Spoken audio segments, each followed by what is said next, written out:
Magluluto po tayo ng almusal. Itlog plus daing. Pero may pinakamasarap. Kalderetang baka.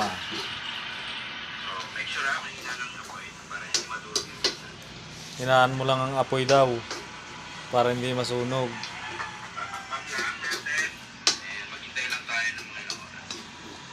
Sarap niyan. Okay, after 1.5 hours. Tumingin ko lang ng tawag. Kompleto tawag dito, hindi kompleto tawag. Ito po ang mga ricado niyan. May ricado siyang mushroom.